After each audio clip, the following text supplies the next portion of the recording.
So going straight from that, how did endometriosis affect your school life and now your current work life? And did you have to sort of change your career path in any way or form?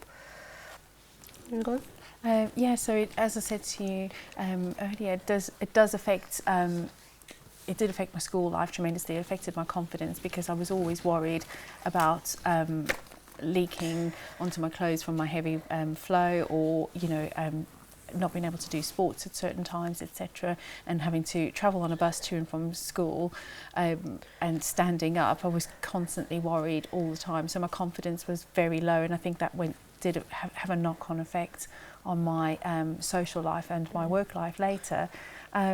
And then later on in my career, I felt like I was constantly having to work harder to get ahead because of the time that I was taking off sick. Although I would only take absolutely crucial days off, but it's still there, and you can't really say to your boss, "I'm sorry, I can't come in today," or I'm not performing as well as I normally do because I've got a really bad period. And at that point, I wasn't diagnosed, so you don't get much sympathy when you say it's due to period pain. So. Yeah, because women have period, get on with it. Yeah. Exactly. With myself, I think my formative early school years, I've just blocked it out and just got on.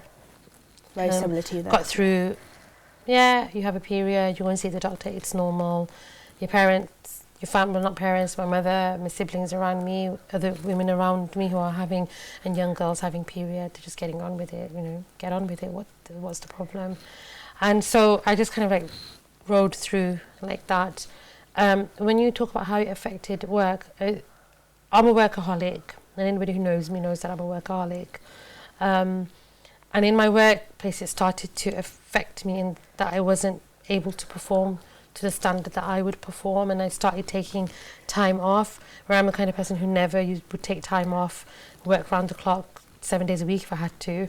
And then when I started to say I'm not coming in because I'm not well, or I'm not going to turn up to this, or I have to reschedule this meeting, then it started to become like concerning. I was a trainee solicitor. I gave up the career path of becoming a solicitor when I got married 15 years ago. 3 years later I divorced. A few years after that I was given the opportunity to go back and get that back on track with becoming a solicitor. And then last year when I had my laparoscopy surgery and it went undiagnosed, but my health was still deteriorating, I had to give up that opportunity of completing my training contract. And had I been able to continue, I would have been on the roll of register for the solicitors this October. I would have qualified, and so it has significantly affected. But then on the flip side of it, I chose not to change my work as a business consultant because I was able to then choose my hours. If I wanted to drop work, I could, and I think that worked out for me to be able to accommodate my health. State of health, I guess. Yeah.